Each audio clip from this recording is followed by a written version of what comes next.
Welcome to the Echoes of Ihsan Podcast. Today we're going deep, like way deep, into this fascinating collection called Abdul Qadir Gilani Necklaces of Gems. Yeah, it's really something. It's not your typical straight-up biography, all roses and sunshine. Right, it's got a bit more depth to it. Yeah, way more. See, we get to peek into the life of Sheikh Abdul Qadir al-Jilani through so many different lenses. Like, we hear from his sons, who, of course, were right there with You him. know him best. Exactly. And then we've got those devoted followers, the ones who saw him preach, teach, live his life. So we get the insider's view. You got it. But it doesn't stop there. We even get some voices from those who, let's say, weren't his biggest fans. Critics. You don't see that often in these old collections. Nope, not really. But that's what makes this so cool, right? We're getting this complete picture, like a 360-degree view. It's rare for someone who lived so long ago. And speaking of long ago, Sheikh Abdul Qadir al-Jilani was born way back in 10877 CE. Whoa, that's going back a bit. That puts him right smack in the middle of what they call the Islamic Golden Age. And where does our guy end up? Baghdad. The place to be back then. The center of the world, basically. You have to picture it. Baghdad was buzzing with life, culture, ideas from every corner of the known world. Libraries were overflowing. Scholars were debating in the streets. You name it. Sounds like a pretty amazing time. It was electric. And right in the middle of this whirlwind, Sheikh Abd al-Qadir al-Jilani becomes this leading scholar, a spiritual giant, really. He mastered not one, but two major schools of Islamic law, Enbalo and Shofi. Two. Wow. For our listeners who might not be super familiar with Islamic law, can you break that down a bit? Sure thing. So Islamic law, or fiqh, it's all about how you take the principles of Islam from the Quran, from the Prophet Muhammad's life, and apply them to everyday life, like how you pray, how you conduct business, family stuff, the whole nine yards. Okay, that makes sense.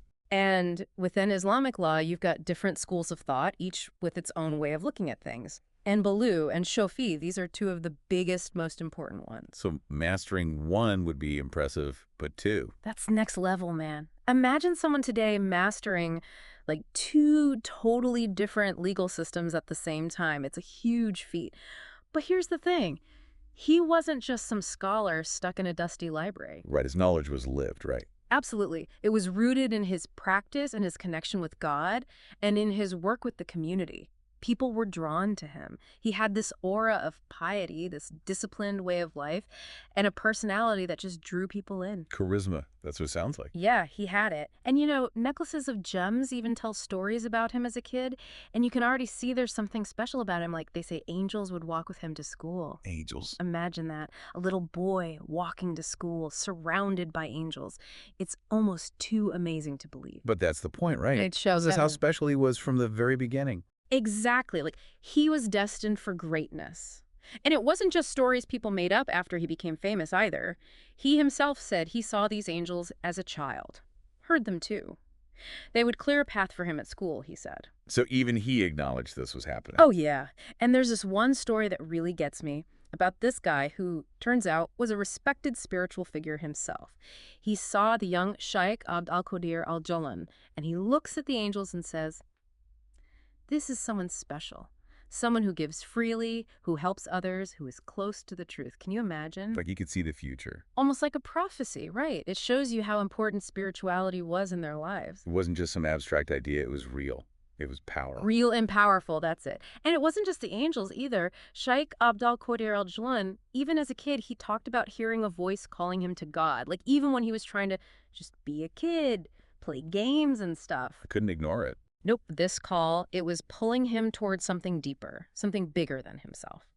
And that's what leads him to undertake this crazy, intense spiritual training. He spent 15 years in the desert, right? 15 years in the deserts of Iraq. I mean, can you imagine? It's almost impossible to fathom. It was. The heat, the isolation, the constant struggle. But he did it all to draw closer to God, to purify himself. And his dedication to his practices, even beyond those desert years, was legendary. Oh, yeah.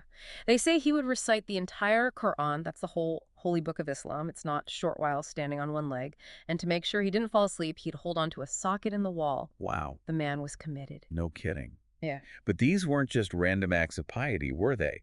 They were about preparing him for what he would become. Exactly. You see, Sheikh Abd al-Qadir al-Jilani, he was a firm believer in the importance of seeking knowledge. He'd call it the cure for sick souls. his whole life. It was a testament to that belief, and that's what he taught too. He said that real, genuine knowledge, pursued for the right reasons, would bring you closer to God.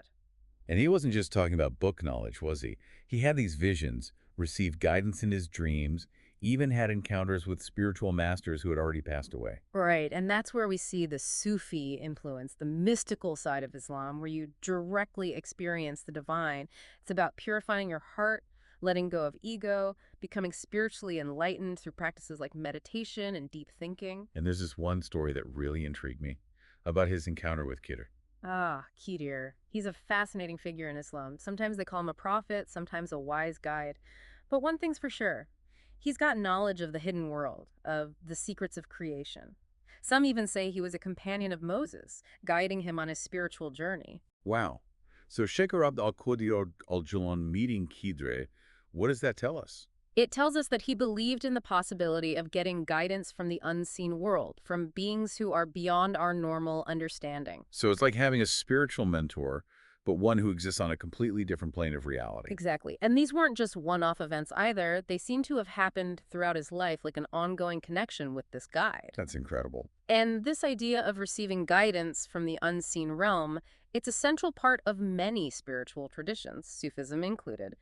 It tells us how crucial it is to have teachers in real life who embody the teachings, who can guide students on their own unique paths. Like they're living examples of the path. Exactly.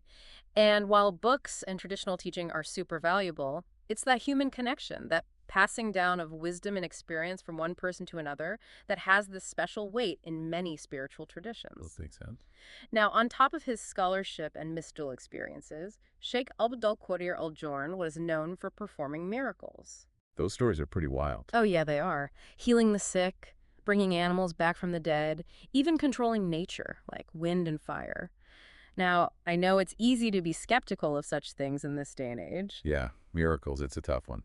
But we have to remember the context. Back then, the spiritual world, it wasn't some far-off concept. It was interwoven with their daily lives. So these stories, even if you don't take them literally, they show us just how much power and spiritual authority people attributed to Sheikh Abdul Qadir al-Jilani. So whether they literally happened or are more symbolic, they tell us something about him. They absolutely do. They highlight the belief in this divine power that can work through a person who has reached a certain level of spiritual purity. So it's more about the deeper meaning, the message behind the stories. Exactly, and that's what makes him so captivating even centuries later. This blend of scholarship, spirituality, charisma, and these miracles. It's a powerful combination. And it's not just historical, is it? His teachings, they're still relevant today. Right? Absolutely. Especially for those on a spiritual path, regardless of their background or specific beliefs. You know, the stuff he emphasized, purifying the heart, overcoming ego, being deeply aware of God, these are things that resonate with people from all walks of life. Those are timeless themes. Exactly. They're about the core of our human experience. And what's cool is that he didn't just talk about these lofty ideas, he gave practical advice too, like how to navigate the day-to-day struggles of spiritual growth. What kind of advice specifically? For instance, he was big on repentance, turning back to a state of purity, asking forgiveness for your mistakes. Makes sense. And then there's contentment, being happy with what you have instead of always wanting more. Truthfulness was a big one too, being honest in your words and actions. But maybe the most important one, trusting in God's will. Surrendering, essentially. Yeah, that's it. Letting go and trusting that there's a bigger plan, even when it's hard.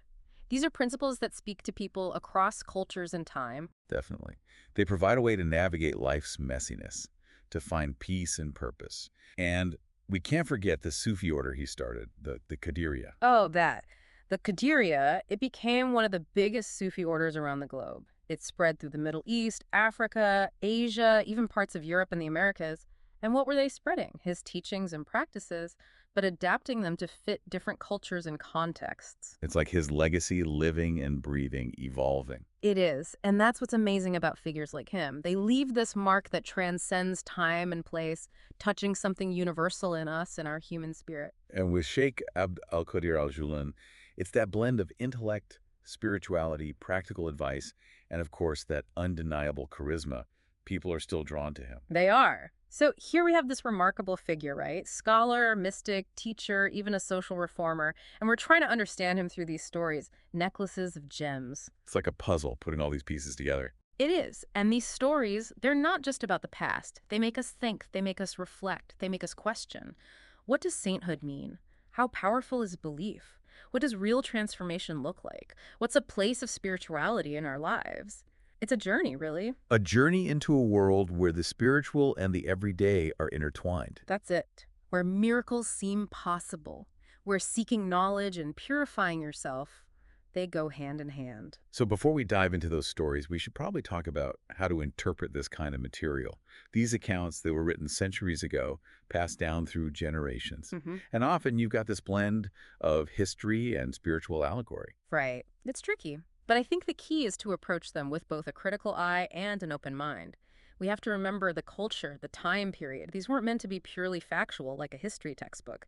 They often use symbolic language, metaphors, things that might seem fantastical to us today. So it's not about taking everything literally. Not necessarily. It's more about grasping the deeper meaning, the lessons about the spiritual path and what it means to be human.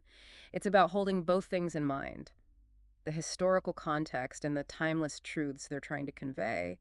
And maybe even ask ourselves, how do these stories resonate with me? What can I learn from them for my own life? Now, one thing that jumped out at me was this idea of the importance of having a proper spiritual guide. Sheikh Abdul Qadir al-Jawahir, he had several key mentors who shaped him. He talked about getting guidance through visions and dreams, even connecting with masters who had passed away. Yeah, that highlights the importance of lineage in these spiritual traditions. It's not just about hitting the books, but about receiving that direct transmission from someone who embodies the teachings, who's walked the path. And for him, it went beyond the physical world. He talked about those dreams, visions, encounters with those who had passed. It's like a spiritual support network almost. Exactly, this web of wisdom that extends beyond time and space. And it points to the belief that the spiritual realm isn't separate from us, but it's interwoven with our world. And it's accessible through certain practices, certain states of awareness. And a guide, a teacher, they help us tap into that deeper dimension of reality. That brings us back to that story about his encounter with Kibra. Right. He described Kabir appearing to him in a dream, giving him instructions, guidance. And it wasn't just a one-time thing. These encounters, they kept happening, suggesting this deep bond, this constant support throughout his life. It's like having a spiritual mentor on speed dial. You got it. And it speaks to this idea that you can get continuous guidance from the unseen realm, which is a core belief in a lot of spiritual traditions. It's this comforting thought that we're not alone, that there are forces, beings, whatever you want to call them, that are there to help us if we're open to it. And that idea, it's not just some ancient concept, is it? It's relevant today, too. Maybe we don't have Qadir showing up in our dreams, but we can still seek out mentors, teachers, communities that support our own spiritual growth. Absolutely. The forms might change, but the need stays the same. We need connection, guidance, support from those who've walked the path before us.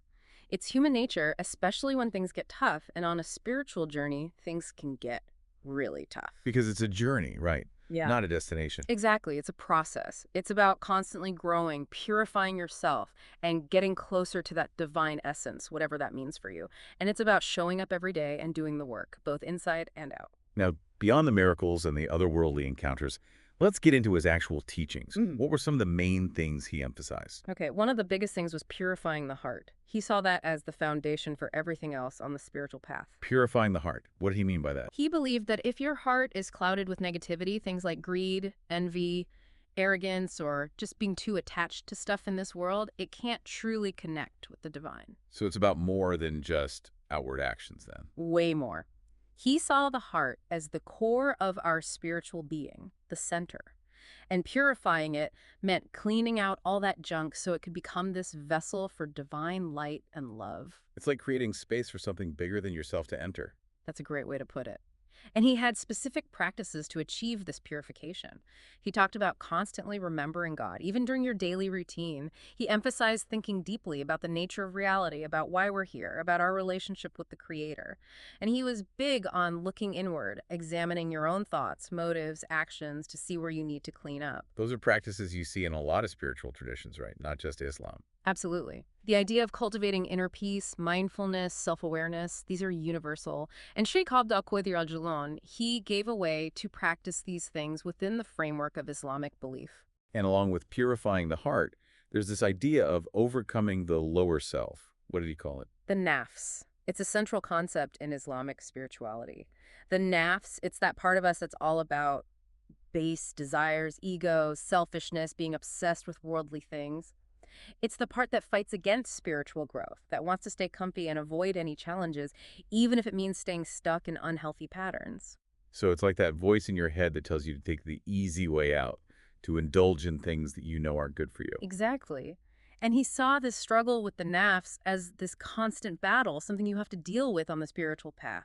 It's about recognizing those negative urges, not giving in, and making choices that align with your higher goals. So it's about discipline, making choices that reflect your true values instead of those base desires that can lead you astray. You got it. And he didn't think you could overcome the nafs overnight. It's this ongoing process, striving, making conscious choices, and refining your character bit by bit. Like a constant self-improvement project, but on a deeper level. Exactly. And he saw this struggle as essential because overcoming the nafs, that's what unlocks true freedom. Not the kind of freedom where you do whatever you want, but the kind that comes from mastering your inner world. The freedom to choose what's truly important, to connect with that part of you that's beyond the ego, beyond limitations. That's a beautiful way to put it. And that leads us to another key principle, developing a deep love and awareness of God. That's what Ihsan is all about, isn't it? Spiritual excellence. Yeah. Doing everything as if you see God, knowing that God sees you. Exactly. And for Sheikh Abdul Qadir al-Jilani, this wasn't just some nice idea, it was his reality. He felt God's presence in everything, this constant connection, this sense of wonder that was just part of him. Like he saw the world as sacred, as interconnected with God at the center of it all. That's it. And he wanted his followers to feel that too, to see God in everything around them, in every interaction, in every single moment. So it's not about looking for God in some far-off place. Nope. It's about finding God right here, right now, in the midst of our everyday lives. That's powerful. It is. But this awareness, this ihsan, it wasn't just about passively feeling it. He thought it should change how you act, how you live. It's about service, compassion, generosity, expressing that divine love that flows through us, connecting us to all of creation. So it's about making it real, about letting it shine through in how you treat others and how you move through the world. Exactly. Aligning your inner and outer worlds. That's where the real transformation happens. And that's what's so striking about his teachings. It's not about escaping the world, but about engaging with it, about serving others, about making a difference. You got it. It's this beautiful blend of inner contemplation and active involvement in the world, a path that tries to weave spirituality into every part of your being. It's a beautiful concept. It is. And Sheikh Abdul Qadir al-Jilani, he embodied this idea, he lived it, and he emphasized it in his teachings. And people are still drawn to it, even today. They are. It's a timeless path for those looking to deepen their connection with the divine, whatever form that takes for them. And it all comes back to these stories, necklaces of gems, offering a window into his life and his teachings. A window, that's a great way to put it. A window into a world that might seem far away, but ultimately it speaks to something deep within each of us. You know, we've been talking about all these spiritual practices, the deep teachings about the heart, connecting with God. But the thing is, the stories in Necklaces of Gems, they bring it all to life, you know? Totally. It's not just abstract concepts. We see him living these principles out in his interactions with people, in the messy stuff of life. Exactly. He was deeply spiritual, no doubt, but he was also, like, deeply human. You know what I mean? He could be tough when he needed to be, but also super compassionate towards people who were struggling. He wasn't some distant figure. He was right there in the thick of things, using his spiritual authority to tackle social and moral issues. And you mentioned how he wasn't afraid to call people out. I'm thinking of that story about the singer in Baghdad. It really shows that side of him. Oh, yeah, the singer. So there was this popular singer performing at these gatherings where, well, let's just say Sheikh Abdul Qadir al-Jilani didn't approve of what was going on. There was wine, music considered a bit too frivolous, basically indulging in worldly pleasures that he saw as distractions from the spiritual path. It's interesting that it wasn't the singing itself that bothered him, but the whole atmosphere. Right. It was about the context, this feeling of indulgence that he felt was getting in the way of spiritual growth. The classic struggle. worldly desires versus the search for something deeper. Exactly. And he saw that struggle in the singer. He didn't see him as a bad guy, just someone caught up in the allure of pleasure. We all fall into that trap sometimes. Oh, totally. And he knew that, right? So instead of just condemning the guy, he decided to confront him directly. Yeah, on. But with a mix of firmness and compassion. Like, he wasn't trying to tear him down, he was trying to guide him. He gave him a way out, a chance to change. Right. He called him out in front of everyone, challenged him to choose fleeting pleasures now or the eternal rewards of the hereafter. He basically said, if you sincerely turn back to God, he'll forgive you and guide you. Powerful stuff. It reminds us that even when we mess up, we can always turn back, ask for forgiveness, and get back on track. Exactly. And the story goes that the singer, he was so moved by what he said, by his sincerity and belief in him, that he actually repented. He gave up singing and devoted himself to the spiritual path, following what the sheikh had laid out for him. Amazing. It shows how Sheikh Abdul Qadir Gilani used his authority not to punish, but to lift people up, to help them find their way back. And that compassion, it's everywhere in Necklaces of Gems. Yeah. You see it in how he treated the poor, how far he'd go to help those in need. Like that story about the woman whose son was wrongly accused of a crime, about to be punished for something he didn't do. Oh, yeah, that one breaks my heart. She knew her son was innocent, but nobody would listen. She was desperate, so she went to the sheikh, begged him to help, and he, even though it could have hurt his own reputation, he stepped in. He risked a lot for her. He did. He used his influence to get the case looked at again, demanded justice for that young man. It reminds us that real spirituality isn't just about personal piety, it's about doing the right thing, even when it's hard, even when you might suffer for it. It's about putting those principles into action, making the world a better place. Exactly. Sheikh Abdul Qadir Gilani's commitment to justice, how he stood up for those who couldn't stand up for themselves, it's a powerful example of what it means to live your faith, to embody those values in the real world. And there's another theme that runs through these stories, which is really connected to his Sufi background. The idea that everything's connected, you know?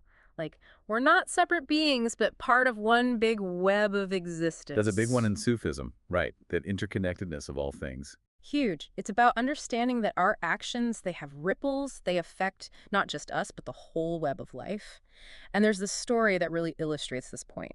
The sheikh is teaching a group of students, and suddenly he just stops, says, I hear a woman crying out in distress. Whoa. Turns out, a woman was being attacked by robbers miles away, but he could feel it like it was happening right there in front of him.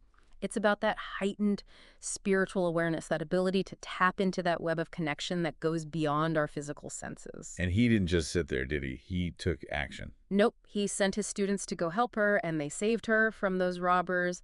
That story, it shows us the responsibility that comes with that awareness of interconnectedness. It's not enough to just know it. You got to act on it. You got to reach out, offer compassion and support to those who are hurting. Their well-being, it's our well-being too. You know? It's like that saying, no man is an island. Exactly. And this interconnectedness, it's not limited to the physical world. It extends to the spiritual realm too. Necklaces of Gems is full of stories about the sheikh interacting with angels, jinn, even the spirits of deceased saints. It's like a peek into a world where the lines between the physical and the spiritual are blurry, where those realms kind of bleed into each other. It makes you question what's real, what's possible. It does. And these weren't just experiences for him alone. He helped others access those dimensions too, help them tap into their own inner potential and experience those realms for themselves. There's the story about a guy who was having trouble connecting with God during prayer. What happened? So the guy goes to Sheikh Abdul Qadir Gilani for guidance, and the sheikh tells him, go pray in the mosque. When you feel a presence behind you, know that it's me supporting you. Wow, so he was like spiritually present, even from a distance. Right. It's this powerful image of how connection and guidance can transcend time and space. And guess what? The guy does it, goes to the mosque, starts praying, and boom, he feels that presence behind him, that support. And from that point on, his prayers, they were deeper, more intense than ever before. It's a beautiful story. It's about the power of belief, of spiritual transmission, how we can support each other on this journey even when we're not physically together. It also suggests that guidance can come from anywhere, even when we feel lost and alone. That divine presence, it's always there, surrounding us, supporting us. Beautifully said. It reminds us that there are things at work beyond what we can see and understand. And if we're open to it, Guidance can show up in ways we never expected. One thing that fascinates me about these stories is how they mix the ordinary with the extraordinary. You've got the sheikh performing miracles, but then he's also doing everyday things, teaching, traveling, spending time with his family, just walking through the marketplace. Right. It's like saying that spirituality isn't the separate thing just for mosques or meditation retreats. It's woven into everything, every moment, every interaction. There's that story about him walking through the market with his students, and they see a bird stuck in a cage. Ah, yes, the bird.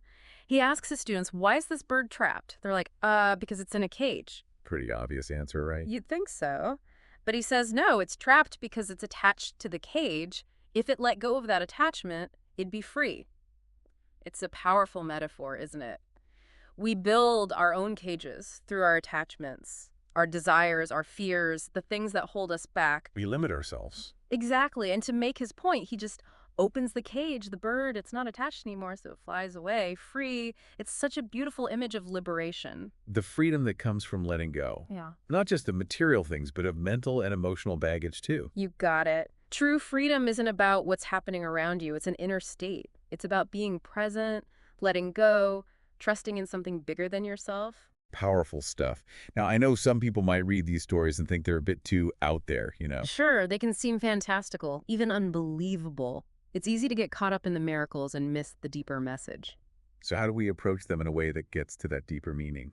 Well, I think it's important to remember that these stories, they're pointing beyond themselves. They're not meant to be taken as literal historical accounts. They're more like metaphors, symbols, pointing towards something that words can't fully capture, a truth that you have to experience within yourself. So it's about having the right mindset, being willing to look beyond the surface, to understand the symbolism, and be open to the possibility that there's more to reality than what we usually see. Exactly. The power of these stories is that they open our minds, they expand our awareness, and they challenge us to question our everyday understanding of the world. They offer a glimpse into a world where miracles seem possible, where the unseen interacts with our world, where human beings can achieve amazing levels of spiritual awareness and connection with the divine. And that possibility, it's not just for saints or mystics. Right. It's something that's within all of us. Absolutely. And that's what I find so inspiring about Necklaces of Gems. It's not just a book about this one incredible person. It's an invitation to recognize that potential for greatness that's inside each of us, the ability to connect with that divine spark that goes beyond our limits and connects us to something infinite. You see that in the stories about everyday people who, through their faith, their sincerity, their humility, they were able to tap into that grace that was flowing through the sheikh. Right. We're all capable of spiritual growth, of transformation. We can all have those moments of connection with something bigger than ourselves. It's reassuring in a way. It is. And it's a message that we need, especially today. In a world that feels so fragmented and disconnected, these stories offer a vision of wholeness, of interconnectedness, of the possibility of accessing a deeper reality where miracles can happen and where we can reach incredible levels of spiritual awareness and connection with the divine. It's a vision that gives us hope, inspires us, and shows us a path forward if we're looking for it. And as we go deeper into Necklaces of Gems, we'll keep uncovering those teachings, those insights, those moments of wonder that illuminate the way and help us understand ourselves and our place in the bigger picture. It's been quite a journey, hasn't it? I mean, we've really gone deep into the life and teachings of Sheikh Abdul Qadir Gilani. Yeah, it has. From his scholarly work, you know, all those impressive achievements in Baghdad, Baghdad, the hub of it all back then. to those deep mystical experiences he had in his teachings on, like, purifying the heart and connecting with God. The core stuff, right? Yeah, and we even explored those captivating stories, you know, the miracles, his commitment to justice and compassion.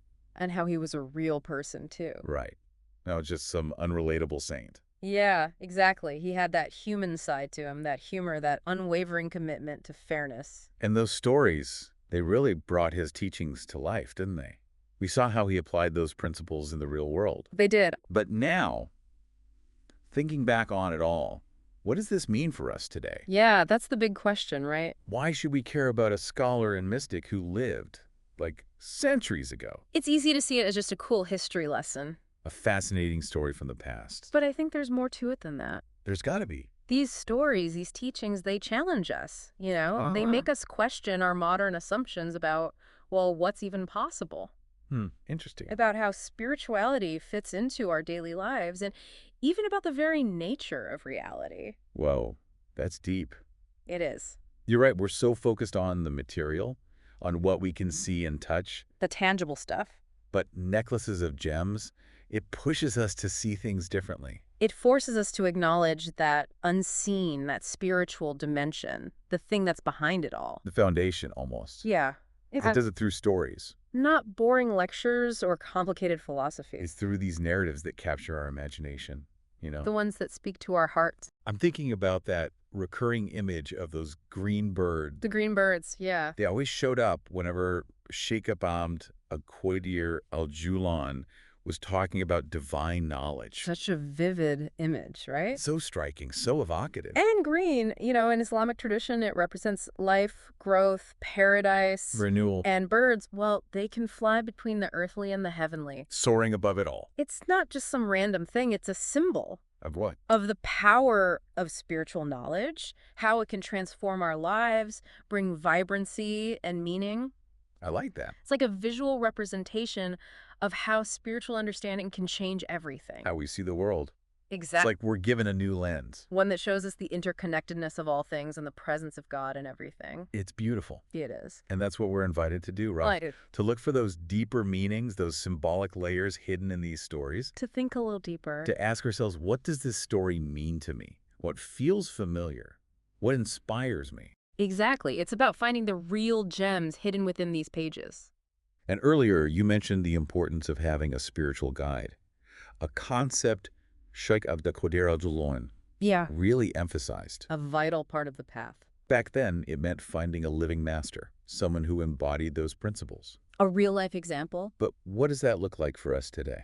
That's a good question. Times have changed. They have, but the core need hasn't. We still need guidance. We do. It might not be a traditional master, though. Right. Maybe it's a teacher, a mentor, a community, even Or book.